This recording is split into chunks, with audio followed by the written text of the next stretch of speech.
Nom du Père et du Fils et du Saint-Esprit, ainsi soit-il.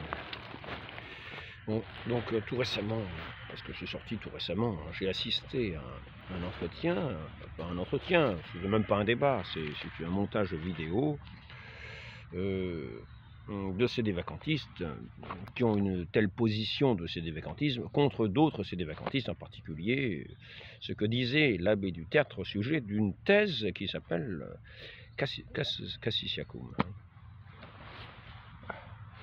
et qui énonce en gros qu'un pape élu juridiquement par l'Église, alors qu'on ne sait pas qu'il est hérétique, eh bien, il est élu juridiquement. Il est élu juridiquement. Il a la forme, d'une certaine manière, l'apparence d'être pape. Mais il n'en a pas le pouvoir, parce qu'il est hérétique. Parce qu'il est hérétique. Avant son élection, par exemple, il était hérétique, il a été élu. Ceux qui l'ont élu ne le savaient pas. Et par conséquent, il se trouve que n'étant pas de l'Église, parce que c'est la foi catholique qui nous fait catholiques, eh bien ce pape n'exerce pas son autorité, ne peut pas... voilà. Par contre, si jamais un jour il venait à se convertir, à retrouver la foi catholique, à ce moment-là, eh bien, il retrouverait son autorité de pape. Donc voilà, nous sommes une position ainsi. Et en face, nous avons le sédévacantisme qui s'appelle, en gros, total, et qui dit qu'il n'est, en fait, l'hérétique, étant en dehors de l'Église, n'est ni pape, ni rien du tout par rapport à l'Église, qui n'a aucun titre, qui n'a même pas l'apparence d'être... Enfin si, l'apparence quand même, l'apparence aux yeux du monde, hein. Mais pour eux, il n'y a rien d'un pape, quoi. Même s'il se convertit, il faudra... c'est très difficile, je crois, qu'un ancien hérétique puisse devenir pape, hein. Je ne sais même pas si c'est canoniquement possible. Mais en tout cas, donc, ils se servent pour démolir cette thèse de Cassisiacum, de ce texte de la bulle de Paul VI. C'est cum apostolatum, quelque chose de ce genre. Je vais vous lire le texte, hein. Je ne suis pas sûr même pas sûr de ce nom. Enfin bon.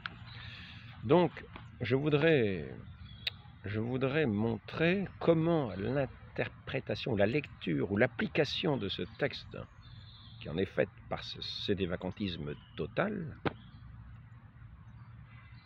n'a aucun sens. Et simplement inapplicable. Inapplicable tel qu'ils veulent l'appliquer. Ainsi, on pourrait dire que la manière de voir de l'abbé du Tertre,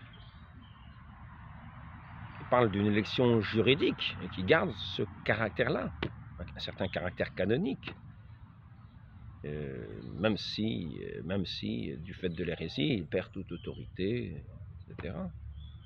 D'après ce qui est énoncé par ces dévacantistes. Donc, voici cette bulle de ce pape, c'est le paragraphe 6, qui est le paragraphe qu'on peut dire quand même central dans cet énoncé, qui est dans cette bulle. De plus, si jamais un jour il apparaissait qu'un évêque faisant même fonction d'archevêque, de patriarche ou de primat, qu'un cardinal de l'Église romaine, même légat, qu'un souverain pontife lui-même, avant sa promotion et élévation au cardinalat ou au souverain pontificat, déviant de la foi catholique et tombé en quelque hérésie, sa promotion ou élévation, même si elle a eu lieu dans la concorde avec l'assentiment unanime de tous les cardinaux, est nulle, sans valeur, non avenue. Son entrée en charge, consécration, gouvernement, administration, tout devra être tenu pour illégitime.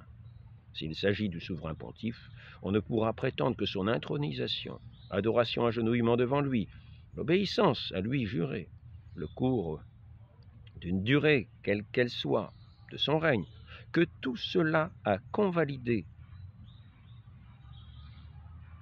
ou peut convalider son pontificat, celui-ci ne peut être tenu pour légitime jamais et en aucun de ses actes. Et ce n'est pas terminé. Le texte poursuit, de tels hommes, promus évêques, archevêques, patriarches, primats, cardinaux ou souverains pontifes, ne peuvent être censés avoir reçu ou pouvoir recevoir aucun droit d'administration, ni dans le domaine spirituel, ni dans le domaine temporel. Tout leur dit, fait et geste, leur administration, tous ces effets, tout est dénué de valeur et ne confère par conséquent aucune autorité, aucun droit à personne. Ces hommes ainsi promus seront donc sans besoin d'aucune déclaration ultérieure, privés de toute dignité, place, honneur, titre, autorité, fonction et pouvoir, même si tous et chacun de ces hommes n'a dévié de la foi catholique. Même si tous et chacun de ces hommes n'a dévié de la foi catholique, tombant dans le schisme ou l'hérésie qu'après son élection, soit en suscitant, soit en embrassant ses erreurs.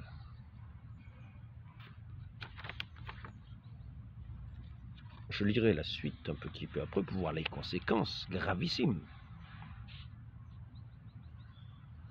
Voir les conséquences gravissimes.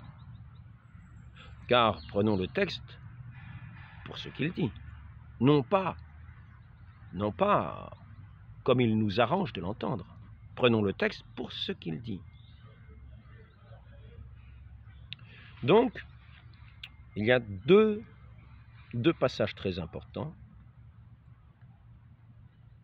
Un souverain pontife lui-même, avant sa promotion ou élévation au cardinalat ou au souverain pontificat, déviant de la foi catholique.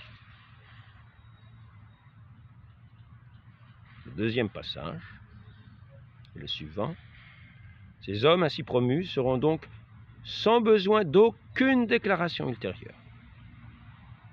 Remarquons, sans besoin. Cela n'exclut pas qu'on puisse faire une déclaration. Mais remarquons que nous pouvons arriver là à quelque chose qui ressemble à du grand silence. Pour ces deux éléments importants. Car je voudrais rappeler une chose. Le Concile de Florence, Eugène IV, Cantate Domino, 1441. La très sainte Église romaine, fondée par la voix de notre Seigneur et Sauveur, croit fermement, professe et prêche un seul vrai Dieu, tout-puissant, immuable et éternel, le Père, le Fils et le Saint-Esprit. Donc tous ceux qui pensent, c'est très silencieux la pensée, tous ceux qui pensent des choses opposées au contraire, l'Église les condamne, les réprouve, les anathémise, les dénonce comme étrangers au corps du Christ qu'est l'Église. Il n'est pas question de la part de celui qui est hérétique, c'est-à-dire qui tient fermement. Bon, nous avons vu, il y a une manière de parler, il y a plusieurs degrés. Hein. On peut dire que quelqu'un peut se tromper sans être hérétique. On appelle vraiment hérétique quelqu'un de pertinace. Je vais reprendre les propos de l'abbé du Tertre sur ce sujet, si je les retrouve. C'est un exercice très difficile de retrouver.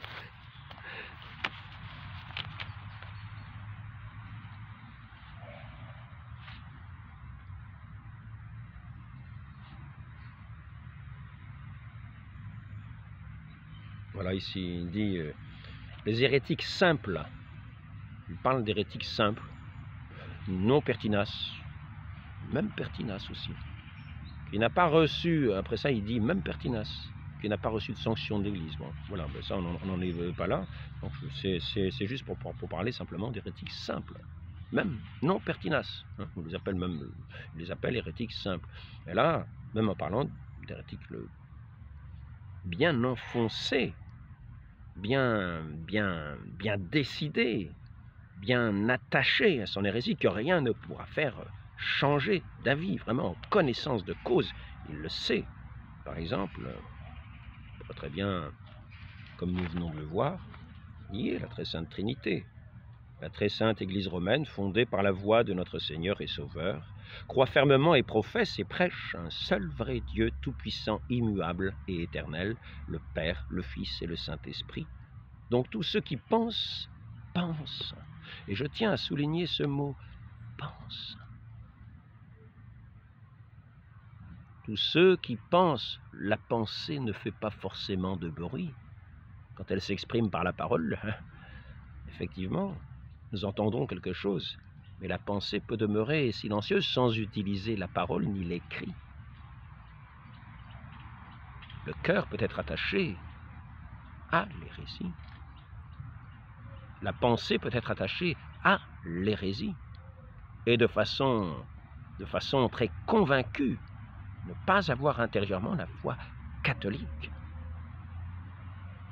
Il en a peut-être parlé aux oiseaux, en disant, ou à l'arbre qui est là, en disant devant cet arbre, il a pu s'exprimer de cette façon-là, disant devant Dieu. Mais ici, il s'agit simplement de penser pour être hérétique. Professe et prêche un seul vrai Dieu. Donc tous ceux qui pensent des choses opposées, contraires, l'Église les condamne, les réprouve, les anathémise et les dénonce comme étrangers au corps qu'est l'Église.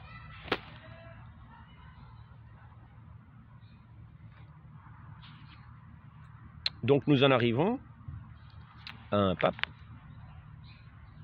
qui avant son élection, et pourquoi pas même après, puisqu'il est marqué aussi même après.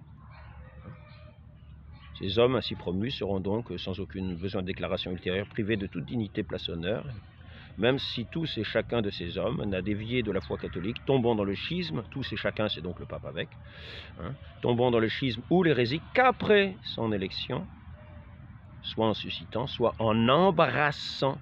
Celui qui suscite, il va s'exprimer, mais celui qui embrasse, pas nécessairement. Donc, contre des musulmans qui le convainquent, il écoute. Personne n'en sait rien. Il écoute. Et du fond du cœur, dans sa pensée, il se met à rejeter la Sainte Trinité. Donc, je tiens quand même à souligner les conséquences gravissimes d'une telle chose. Car il a perdu toute autorité, sans que personne n'en sache rien, sans déclaration, ni déclaration d'un concile, ni déclaration de la moindre personne, car il est besoin d'aucune déclaration, est-il dit. Et que je sache, la déclaration d'un hérétique qui le déclarerait hérétique n'est pas plus requise que la déclaration d'un concile où toute l'Église entière est réunie,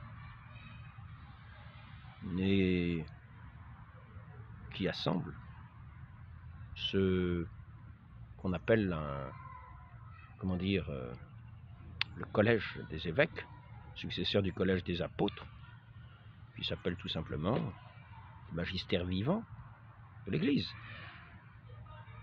En communion normalement avec le pape. Jamais en dehors de la communion du pape. C'est pour ça que la question est ici extrêmement difficile. Car n'oublions pas la chose suivante, c'est que dans un concile, si un pape parle ex cathedra, tous les évêques doivent suivre le pape. Quand un pape parle ex cathedra, l'Église universelle doit écouter l'enseignement donné par le pape. et le suivre, et y adhérer. Donc il est très difficile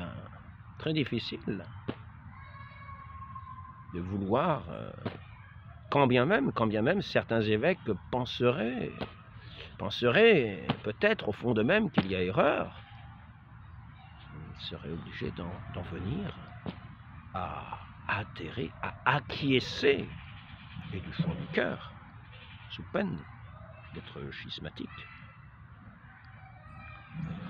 Donc nous voyons que la question est très difficile. Mais ici, je tiens à souligner la chose suivante. Nous avons un pape incognito, hérétique. Et incognito, il a perdu toute autorité, parce qu'il a perdu toute autorité, d'après le document. Regardons bien, regardons bien.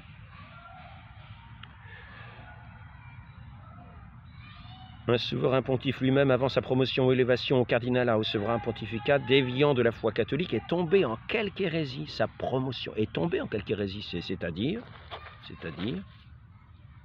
tous ceux qui pensent des choses opposées au contraire, l'Église les condamne, les réprouve, les anathémise, les dénonce comme étrangers au corps du Christ. Quelle Église? Au corps du Christ, quelle Église? Bon. Il a adhéré à l'hérésie. Il n'est plus du corps du Christ qu'est l'Église. C'est ce qui est dit. C'est ce que ce document dit. Il n'a plus aucune autorité.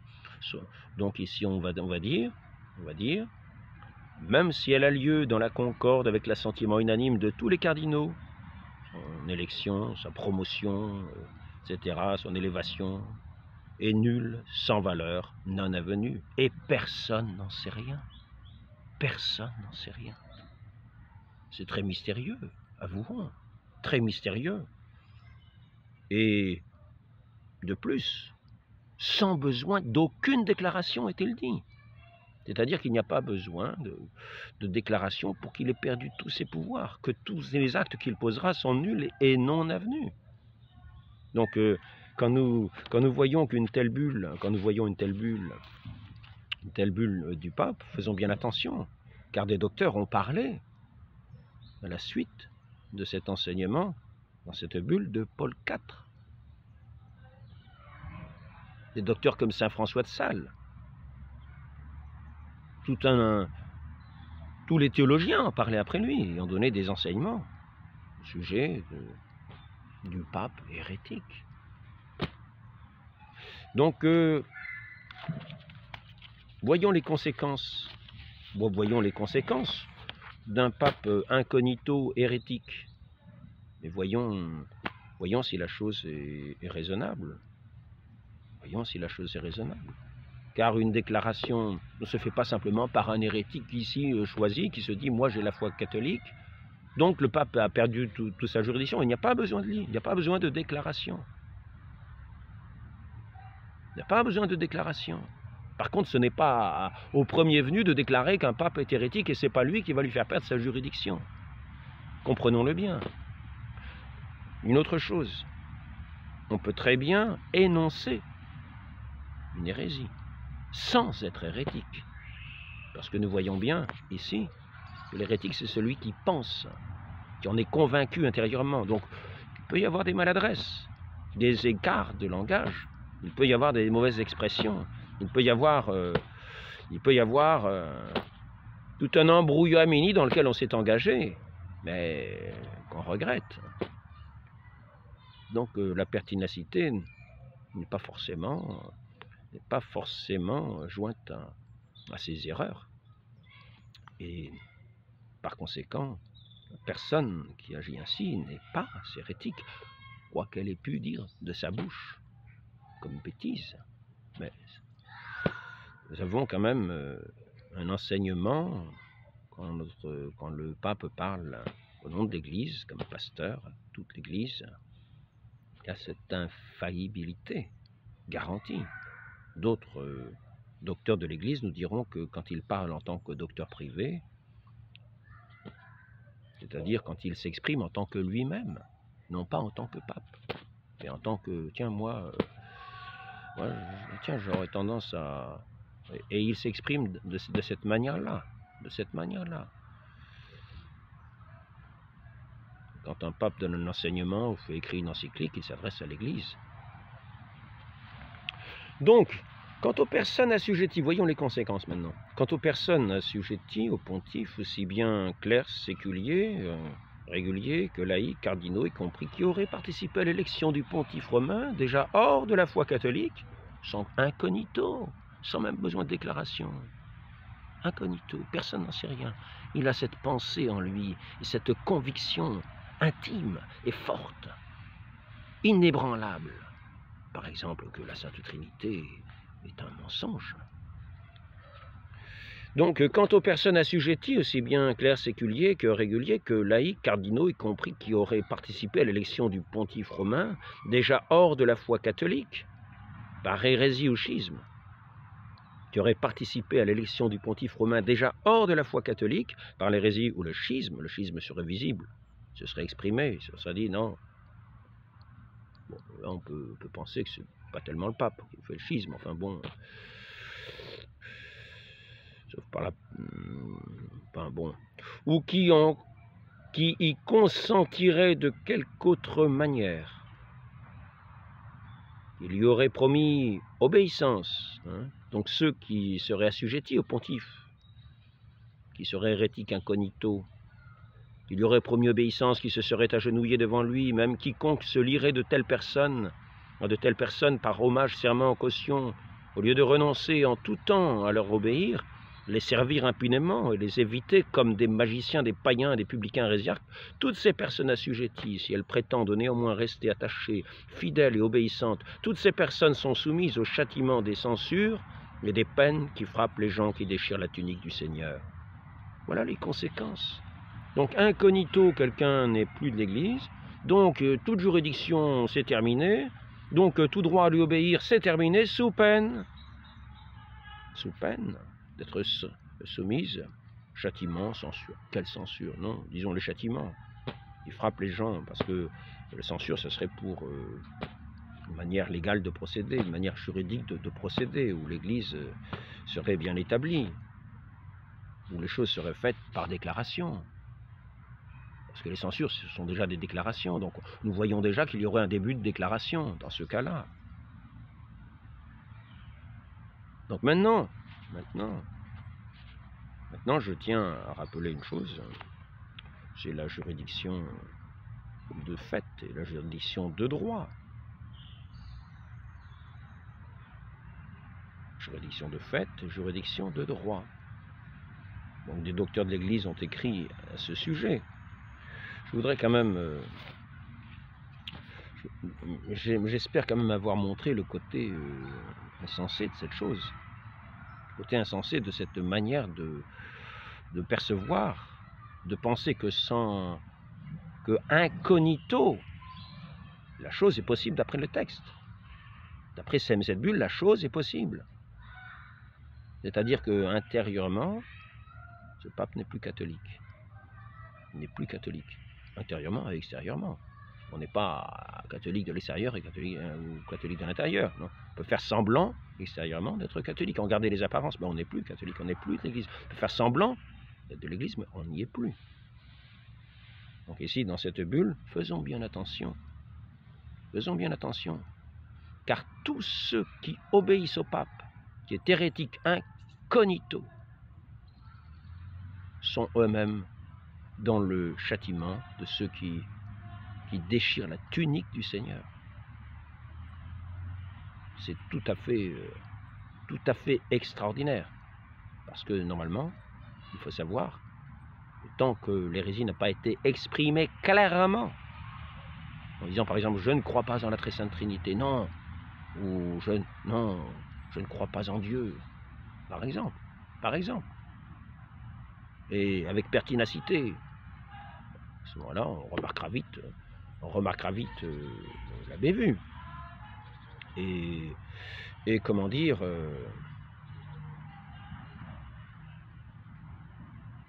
la chose apparaîtra clairement à tout le corps enseignant de l'Église.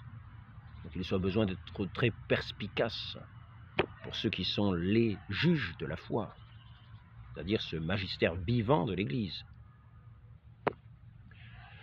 à qui est promis aussi l'infaillibilité même en cas d'absence de pape.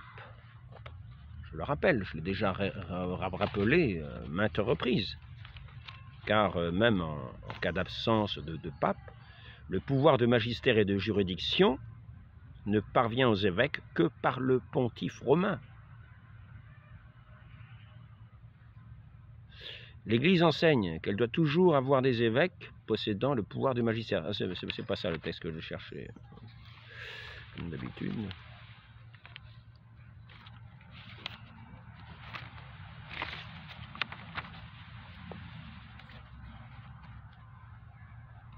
Il faudrait que je les apprenne par cœur, ça serait peut-être mieux encore que de chercher dans des cahiers. Peut-être l'autre.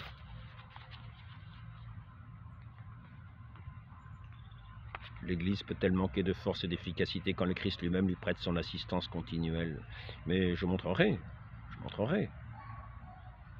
qu'une telle chose, et bien sûr, penser une telle chose, qu'une telle chose se passe, tout simplement blasphématoire.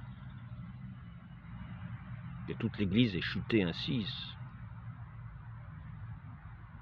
viendrait dire que l'Église, que le Christ n'a pas assisté, que le Christ n'était pas présent à son Église comme il l'a promis jusqu'à la consommation des siècles, et que l'Esprit Saint n'a pas assisté son Église. Le magistère vivant qui aurait chuté en approuvant, en suivant, en se mettant au service de celui qui n'avait aucune juridiction ni rien du tout. Même en cas de vacances apostoliques, les fidèles demeurent enseignés et gouvernés par leurs évêques légitimes, c'est-à-dire le magistère vivant perpétuel, qui ont reçu du pape la juridiction pour enseigner et gouverner. Ad apostolorum principis.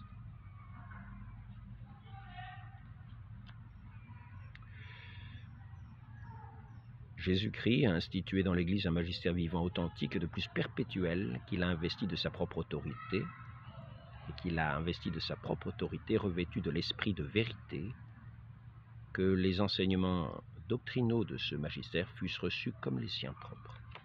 Donc, un magistère perpétuel, promis jusqu'à la consommation des siècles.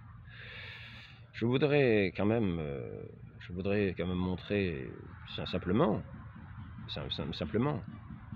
ce point-là qui semblait être omis dans cette vidéo de contradiction à l'abbé du Tertre. L'abbé du Tertre semble avoir des éléments justes, car pour savoir qu'un pape est hérétique, il faut qu'il soit manifesté comme hérétique. Et comme je le disais tout à l'heure, ça ne veut pas être au premier venu de déclarer, de faire perdre son autorité au pape. Ça ne sera pas au premier venu de faire perdre son autorité au pape en disant « il est hérétique ». C'est ainsi qu'avait procédé Luther. Il avait dit que le pape était excommunié. Il avait excommunié le pape. Et Luther n'a été excommunié que 6 mois plus tard, montrant la patience, montrant par là même l'application de la loi qui faisait que tant qu'il n'a pas été excommunié, il était dans l'Église.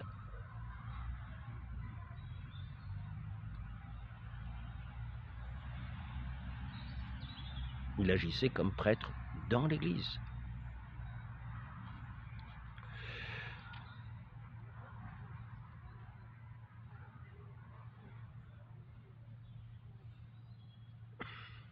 Revenons à ce que disait l'abbé du Tertre, peut-être, pour continuer sur cette vidéo.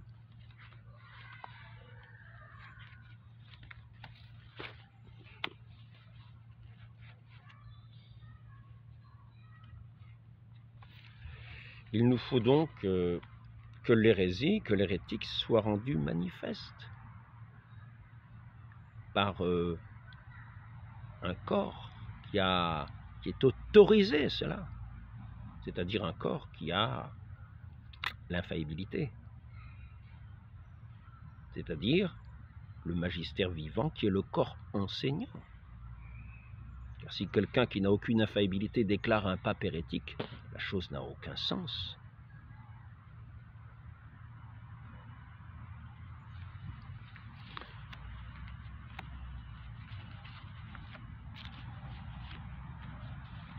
C'est ainsi que parlent les différents docteurs de l'Église.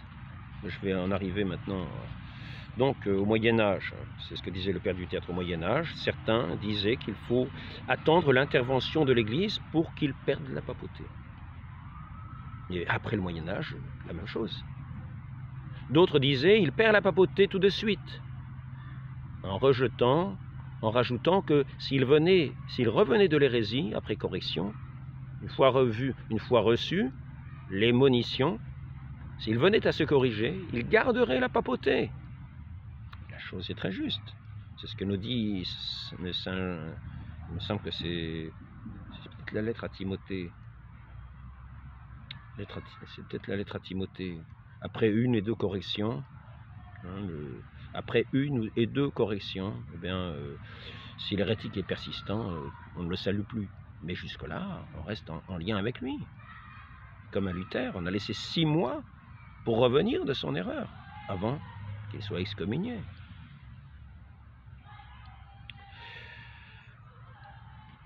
Donc, il perd la papauté tout de suite en rajoutant que s'il revenait de l'hérésie après correction, car il faut montrer la pertinacité pour qu'il y ait véritablement hérésie.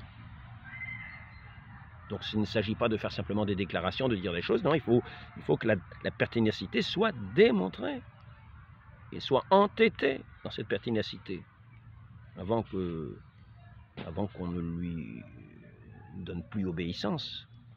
Donc il faut que l'hérésie soit manifeste, c'est une nécessité, c'est une nécessité.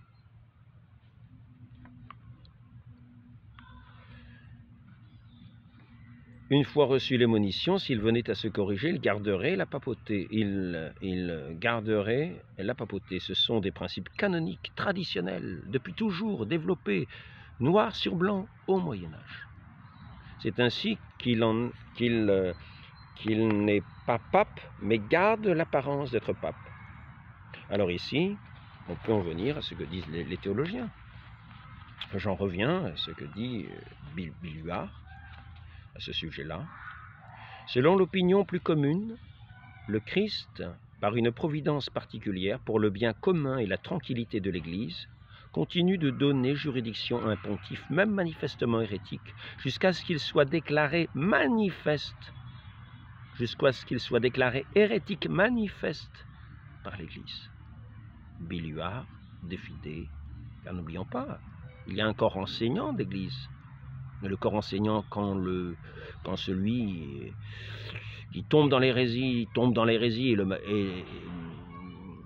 fait par son expression, par sa manière d'être, par son langage.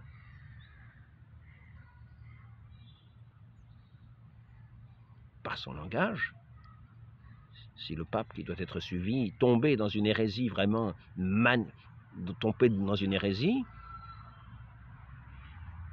c'est le magistère vivant.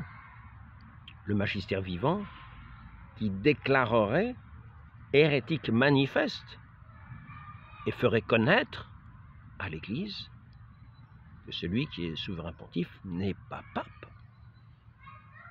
C'est ainsi que les fidèles connaîtraient. C'est ainsi que les fidèles connaîtraient que celui qui est sur le Saint-Siège n'est pas pape. Donc, parce que ceux qui sont les juges de la foi, c'est-à-dire ce collège des évêques, rassemblés dans un concile, selon l'opinion plus commune, le Christ, par une providence particulière, pour le bien commun et la tranquillité de l'Église, continue de donner juridiction à un pontife, même manifestement hérétique, jusqu'à ce qu'il soit déclaré hérétique manifeste par l'Église. Nous pouvons prendre d'autres passages que j'ai déjà lus dans des entretiens passés. Je ne vais pas rester non plus 1 heure.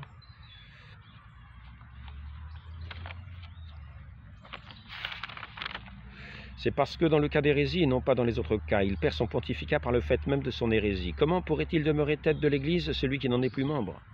C'est pourquoi il est soumis au jugement d'Église, non pas pour être déposé, puisqu'il s'est déjà déposé lui-même par l'hérésie, et il a rejeté le pontificat, pontificatum abjecterit, mais pour être déclaré hérétique et qu'ainsi il soit connu de l'Église qu'il n'est plus pontife. Comprenons-le bien.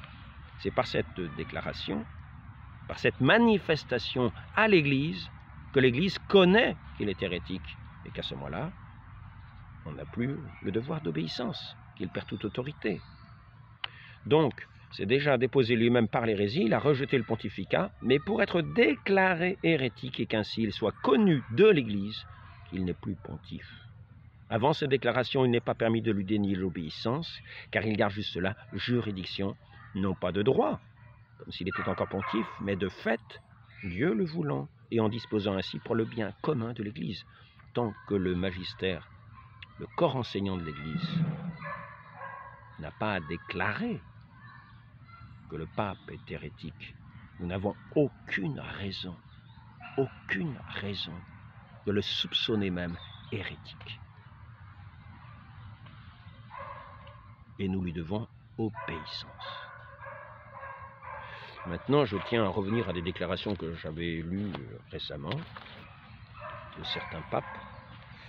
Une en particulier qui est assez simple à comprendre. Humani Generis, Pie XII, 1950. Dieu a donné à son Église un magistère vivant en même temps que des sources sacrées. Que les sources sacrées pour éclairer et pour dégager ce qui n'est contenu qu'obscurément et comme implicitement dans le dépôt de la foi. Et ce dépôt, ce n'est ni à chaque fidèle, ni même aux théologiens que le Christ l'a confié pour en assurer l'interprétation authentique, mais au seul magistère de l'Église, par la voie ordinaire, par la voie extraordinaire.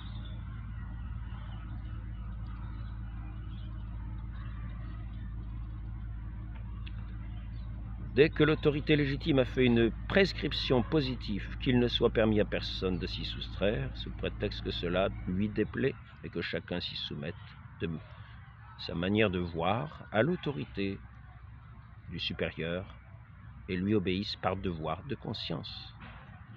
De même que nul particulier, par la publication des livres, de journaux, par les discours publics, ne s'érige en maître dans l'Église. Tous savent à qui était confié le magistère de l'Église. Celui-là, pleine et entière liberté, doit être laissé de parler, quand et comme il juge à propos, le devoir des autres, tant que le magistère vivant n'a pas reconnu et déclaré l'Église, que le pape n'était pas pape, il garde plein pouvoir et est reconnu comme pape, à part entière, dans son autorité. Le devoir des autres est de l'écouter avec déférence et de se conformer à sa parole. Je ne vais pas aller plus loin ici, je vais juste rappeler une chose qui tient cette fois-ci d'une autre encyclique. Une encyclique de Léon XIII, Satis Cognitum, je le répète. L'Église chancellera si son fondement chancelle, mais comment pourrait chanceler le Christ tant que le Christ ne chancellera point? L'Église ne fléchira jamais jusqu'à la fin des temps. Où sont ceux qui disent l'Église a disparu du monde avec sa juridiction ordinaire, avec sa juridiction, son gouvernement et son enseignement? N'oublions pas que je prendrai peut-être pour cela d'ailleurs, je ne sais pas si je l'ai emmené, je n'ai pas dû l'emmener donc je ne le prendrai pas. L'ensemble de l'épiscopat présent à un concile représente toujours toute l'Église catholique, car c'est de cette Église que le Seigneur a dit que les portes de l'enfer ne prévaudraient point contre elle. Donc il n'y a pas eu de déclaration de ce magistère vivant pour faire connaître à l'Église que le pape n'est pas pape. Tout le monde lui doit obéissance. Et personne n'a soupçonné une hérésie. Quant à ce qui est des changements dans les rites, dans la liturgie, dans les rites de la messe, plein pouvoir est donné au pape même de ne pas tenir compte de ce que certains papes prédécesseurs ont pu dire. quand bien même cela paraîtrait extraordinaire. C'est ce que dit Pie XII.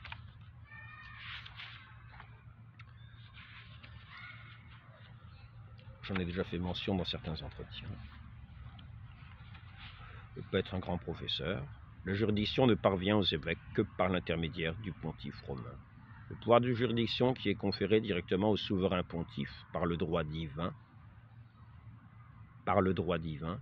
Je lisais dans un des commentaires, parce que ce qui est intéressant dans ces commentaires, c'est de voir que finalement, tout le monde est prêt à déclarer le pape hérétique, mais personne n'est d'accord entre eux. On tirait dans tous les dans toutes les directions. Dans toutes les directions. S'accusant de bêtises, d'ignorance, Et ce sont ces gens-là qui vont aller contre l'enseignement des docteurs de l'Église, mais surtout contre cette promesse du Christ, à la fois de son Église indéfectible, de la maintenir indéfectible, et dans son immutabilité jusqu'à la consommation des siècles, par ce corps enseignant qu'il a institué, des apôtres et de leurs successeurs, avec la promesse du Saint-Esprit, jusqu'à la consommation des siècles. Le pouvoir de juridiction qui est conféré directement au souverain pontife par le droit divin, les évêques le reçoivent de même droit, mais seulement à travers le successeur de Saint-Pierre, vis-à-vis duquel non seulement tous les fidèles, mais tous les évêques sont tenus à l'obéissance et au lien de l'unité. Du siège apostolique découle l'épiscopat et toute autorité. Innocent Ier, 417 après Jésus-Christ. Deuxième concile de Carthage ici. Pierre est l'auteur du nom et de la dignité des évêques. Lettre 30 du concile de Milève. Bon, je vais arrêter là. Mon dernier rappel. On a vu naître une catégorie de théologiens laïcs qui se déclarent autonomes. Cette théologie tient des cours, imprime des écrits, des cercles, des chaires, des professeurs. Ceux-ci distinguent leur magistère du magistère public de l'Église et l'opposent en quelque manière au sien. Parfois, pour autoriser leur façon d'agir, ils en appellent au charisme de l'enseignement et d'interprétation. C'est le discours de Pie XII 1954 sur la canonisation de Saint Pie X, dont les épîtres de Saint Paul font mention. Ils en appellent à l'histoire, présentent tant de noms laïcs que de vive voix et par écrit enseignèrent la vérité du Christ pour le bien des âmes, sans y être appelés par les évêques, sans avoir reçu ou demandé permission de leur magistère, mais mus par une impulsion intérieure et par leur zèle apostolique. Il faut cependant retenir au sens opposé qu'il n'y eut jamais, et qu'il n'y a pas, et qu'il n'y aura jamais dans l'Église de magistère légitime des laïcs soustrait par Dieu à l'autorité, à la conduite vigilante du magistère sacré. Bien plus, le refus même de se soumettre fournit un argument convaincant et un critère sûr. Les laïcs qui parlent et agissent de la sorte ne sont pas conduits par l'Esprit de Dieu et du Christ. N'oublions pas qu'il y a un corps enseignant d'Église et un corps enseigné. Le corps enseignant est constitué par tous les évêques en union avec le pape. Aucun pape n'a été déclaré comme étant hérétique et n'étant plus pape jusqu'à présent. Je parle pour aujourd'hui. Donc, par conséquent, nous savons où est le magistère de l'Église. Sachons écouter pour ne pas être infidèles, pour ne pas décevoir les promesses de notre Seigneur et ne pas lui demeurer fidèles dans l'enseignement de ceux qu'il nous a donnés pour enseignants, qui vous écoutent, m'écoutent, qui vous rejettent, me rejettent. Les formes sont quelquefois étonnantes, mais nous avons ce catéchisme qui nous a été donné, qui est reconnu par l'ensemble de ce magistère. Tenons-y ferme, tenons-y ferme. Et n'imaginons pas qu'il y a des hérésies à toutes les lignes. Ayons foi en l'Église, professons l'Église, je crois l'Église une, catholique, apostolique, romaine. Ô Marie conçue sans péché, priez pour nous qui avons recours à vous au nom du Père et du Fils et du Saint-Esprit, ainsi soit-il.